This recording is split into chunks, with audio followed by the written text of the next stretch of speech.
Hola a todos, ¿qué tal? Hoy vamos a hacer un vídeo diferente. Voy a hablar de obras inéditas que no se han publicado en España y que no sé si alguna vez lo harán, pero que de una forma u otra merecen bastante la pena. La primera de la que voy a hablar es esta, Godshaper. Godshaper es de Simon Spurrier y Jonas Gunface. El primero era un desconocido para mí, lo conocía simplemente por el nombre porque había trabajado en 2000 AD y en las colecciones mutantes, pero no había leído nada suyo, a pesar de que su Legión para Marvel había tenido bastante repercusión. Este año publicaron La Aguja, que ya comenté en un vídeo y que me parece lo mejor de este año. Así que cuando he visto esto en Amazon, pues me he lanzado. ¿Y qué es? Pues es un cómic muy diferente a La Aguja, que era un cómic con una estructura narrativa muy compleja y con muchos personajes. Y esto es una historia más simple, pero a la misma vez que tiene, como la otra, muchas lecturas. Es una obra autoconclusiva, en tapa blanda, publicada por Boom Studios y cuesta alrededor de $19. Estamos en un mundo en el que a mediados de los años 50 la tecnología dejó de funcionar, de la electricidad, máquinas, y que la gente a cambio consigue, no nos explican cómo, tener su propio Dios personal.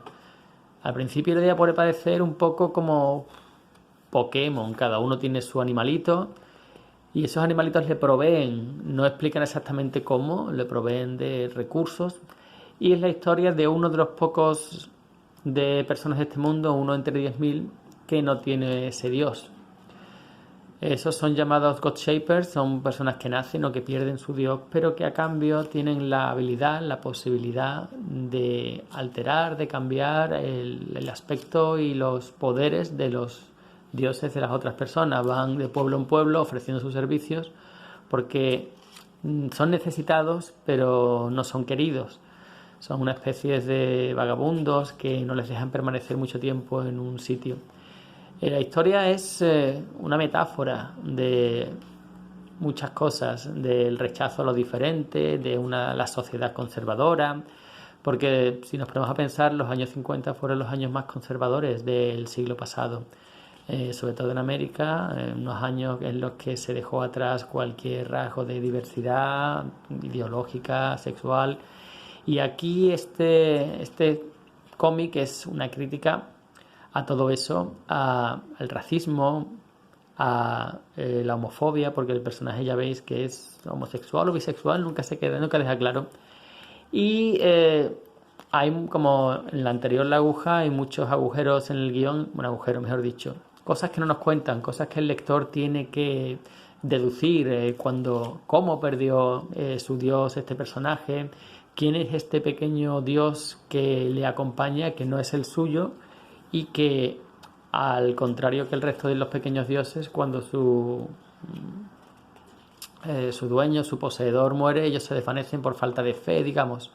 Es una crítica muy fuerte a las religiones y bueno, muy diferente es la palabra que estaba buscando, totalmente diferente a la que podéis encontrar en cualquier cómic hoy día en el mercado americano. Y difícil, exigente, pero ya veis, el dibujo con este color que puede recordar a estas series de televisión, a Steven Universe, a Hora de Aventuras, pero que le va muy bien a la historia. El siguiente, también americano, es Strange Attractors. Tiene una premisa que me encantó, aunque de entrada no tenía noticias de esta historia. La portada y la premisa me hicieron comprarlo. Es en la ciudad de Nueva York, un matemático se da cuenta de que la ciudad no debería ser capaz de funcionar. Él es un especialista en teoría de la complejidad. Todos los sistemas complejos tienden a ir al caos, desde un cajón de calcetines hasta algo más grande. Y sin embargo, la ciudad, con los millones de personas, las millones de interacciones, todo lo que es necesario para que funcione, agua, electricidad, comida, supplies, funciona. Entonces se pone a investigar y descubre que hay alguien, un tipo que clama, que dice que él es el que hace funcionar todo eso. Es un matemático como él y que realizando pequeños ajustes que van desde a cambiar los semáforos de una calle para que todos sean verdes a la misma vez y que no se produzca un embotellamiento, hasta cerrar un restaurante que tiene el peligro de servir comida en mal estado. Pues con esos pequeños ajustes crean, por el efecto mariposa, un gran efecto que hace que la ciudad siga funcionando, pero que este hombre, que lleva haciendo el trabajo desde décadas, es mayor y necesita a alguien que tome el manto.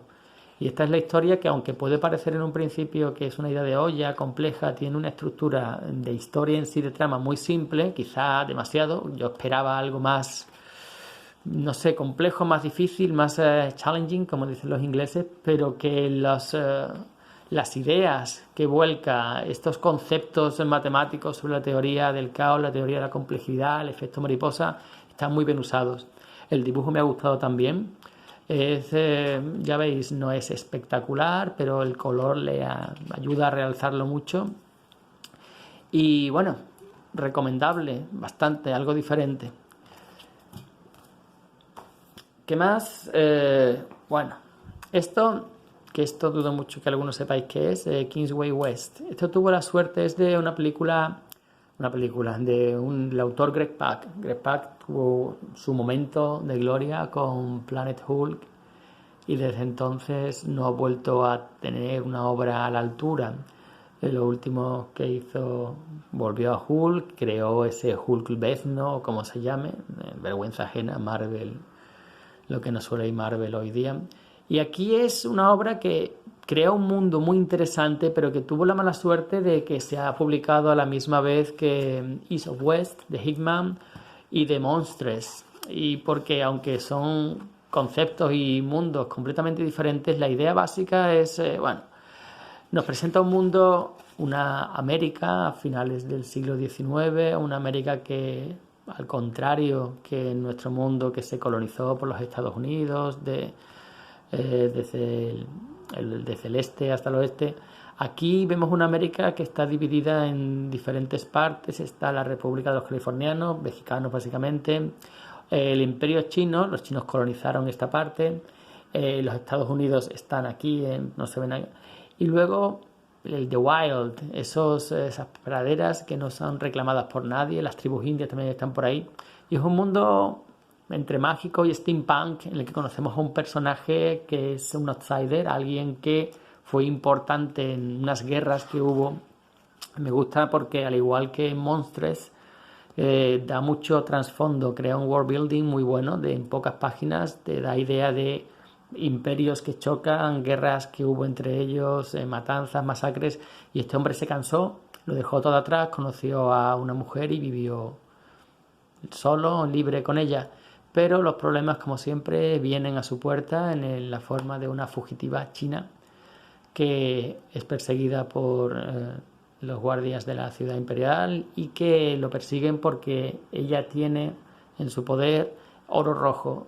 El oro rojo es algo que hace funcionar las máquinas, que tiene unas propiedades mágicas, digamos, y eso hace que todos los imperios, los Estados Unidos, los chinos, mexicanos, todos persigan a esta chica.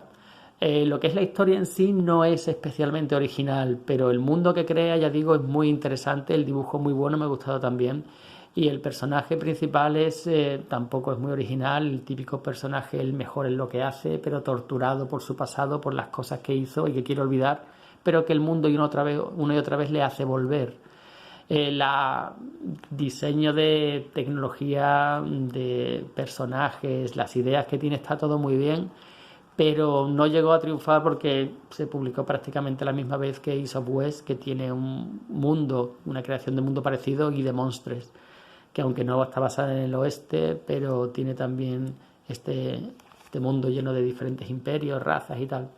Así que es una lectura autoconclusiva que no va a seguir y que a mí me ha gustado. Tampoco es imprescindible, pero bueno. Esto sí se publicó, esto ya hice un vídeo, esto se publicó en España en los 90, esto es Valiant, pero la Valiant original, la que nació en los 90, que se publica, se reedita bajo la etiqueta Valiant Masters. Y aquí tenemos las primeras historias de Ninja, en esta edición preciosa, con salvaguardas, tapadura, en fin.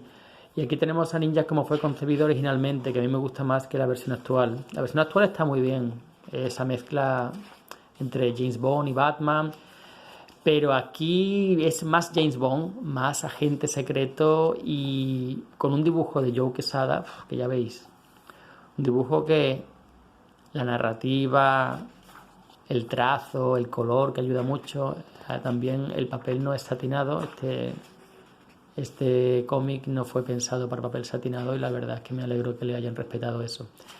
Vemos aquí a Ninja que ha enfrentado a la típica organización de malos, estilo James Bond, y al maloso. En fin, me gusta mucho, lo leí en su momento, el diseño de Ninja que es genial, obra de Joe Quesada.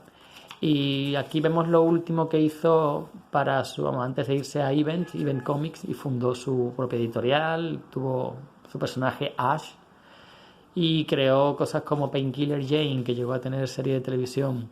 Ya veis las portadas, impresionante.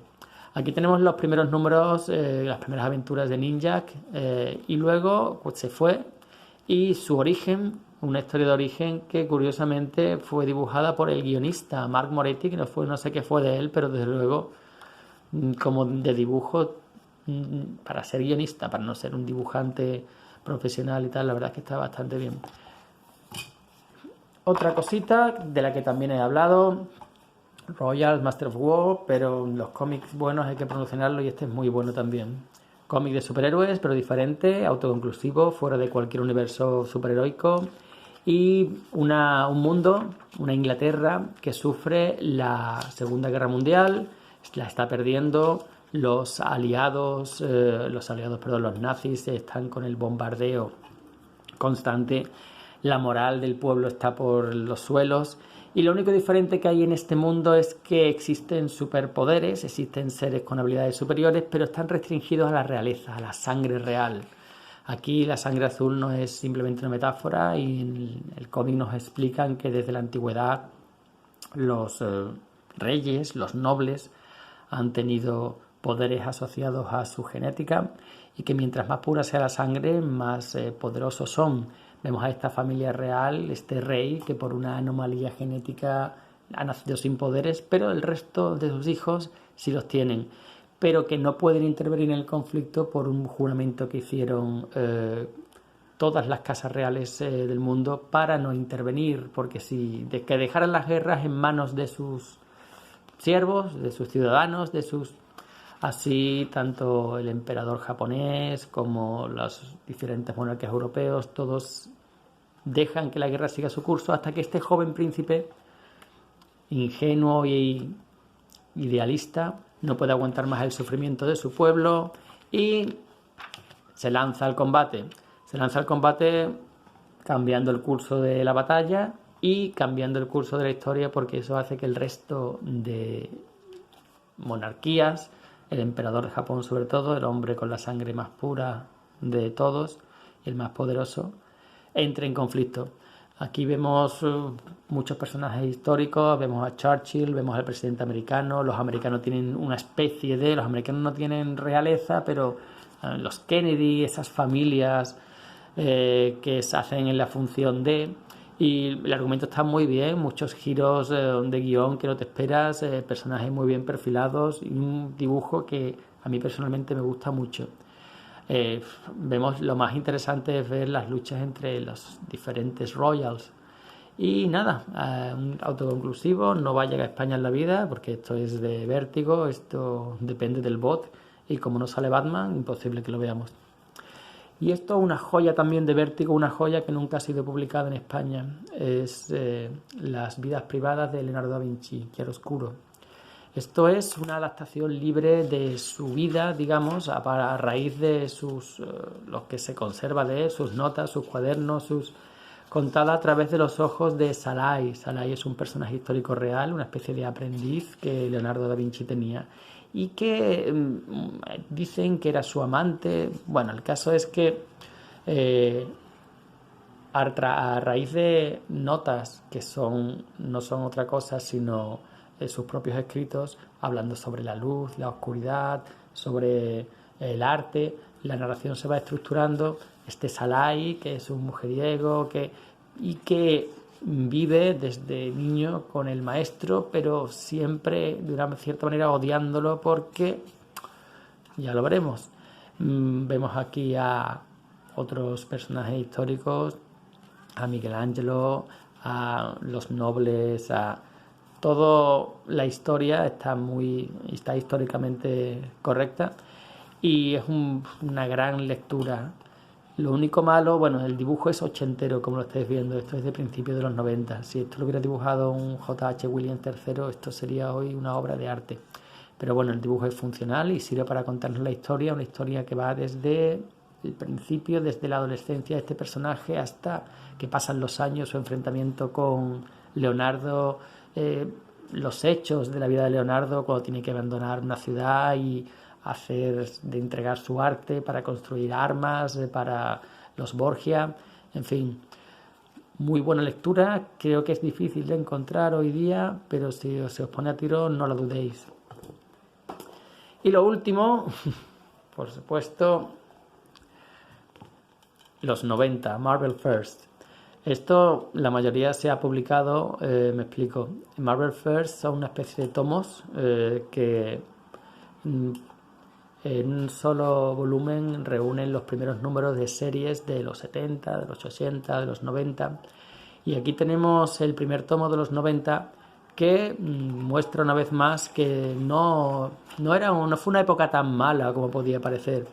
Aquí tenemos el primer número del motorista fantasma de Howard Mackie y Javier Saltares, que fue un bombazo y que hoy día sigue considerándose lo mejor del personaje. Fue un reinicio en toda la regla. En toda regla es un personaje que en los 70 tuvo cierto éxito, pero que estaba muy muy olvidado, y con este reinicio, ya no con Johnny Blaze sino con Danny Cage, arrasó, y a raíz de ahí creó todo un subgénero dentro de Marvel. Los hijos de la vida de noche, volvió Johnny Blaze, fue un bombazo brutal, y hoy día leído sigue funcionando perfectamente. Luego tenemos Deadlock, otro concepto de los 70 que aquí en esta colección de los 90 alcanza una calidad que para mí en los 70 no tuvo. Lo leí en su momento y me encantó, sobre todo por el color, que no era el típico que podías ver en los cómics de la época. Una historia de un soldado, es un poco Robocop, ya sabes, un soldado al que se le cambia su cuerpo para convertirlo en un cyborg, pero que su mente sigue siendo la suya, y lucha para escapar, para ser libre, para volver a ser la persona que fue. Bastante bien también. Luego la joya de los 90 en Marvel, New Warriors acaba de salir publicada en el tomo por Panini, su primer número. Ya hice un vídeo sobre esta serie, no voy a extenderme mucho, pero para mí de los mejores grupos que Marvel, las mejores colecciones de grupo que Marvel ha editado en su historia, al menos sus 25 primeros números. Le hablan de cara a cara con cualquiera. Y aquí tenéis el primero. Después, ¿qué más tenemos por aquí? El Capitán América, el Capitán América de Fabián Nicieza. Fabián Nicieza hizo una corta historia, una corta etapa de Capitán América, pero muy buena también, que de hecho van a reeditarla ahora también, el mes pasado creo, o no, este mes. Luego Full Killer, que esto no llegó a publicarse aquí. Darkhawk, sí, otra serie que tuvo muchísimo éxito en los 90, bueno, este es Full Killer. Este no lo leí en su momento, así que no sé qué tal. Darkhawk, que fue una creación de los 90, a un chico que consigue un amuleto que le convierte en este personaje, y la verdad que estaba muy bien. Luego, como todo, la cosa se estiró mucho y perdió fuelle, pero el personaje ha salido apareciendo en unas series y otras, y ahora creo que va a ser parte de los Guardianes de la Galaxia o algo así. Así que el concepto no debía ser tan malo, porque fijaos lo que ha durado.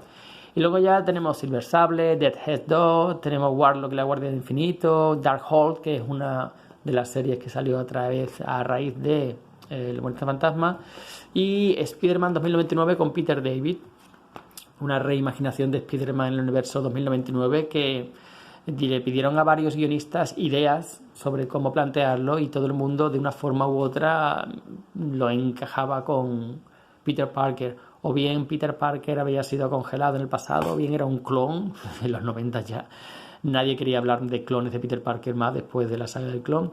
Y Peter David fue el único que creó algo desde cero, nada que ver con Peter Parker, pero un concepto que funcionó y por lo menos los primeros 12, 15 números, luego Peter David cayó en una depresión y tal, y la colección bajó bastante. Pero las ideas, el mundo, los conceptos, los poderes que de aquí, de este Spider-Man, son muy buenos.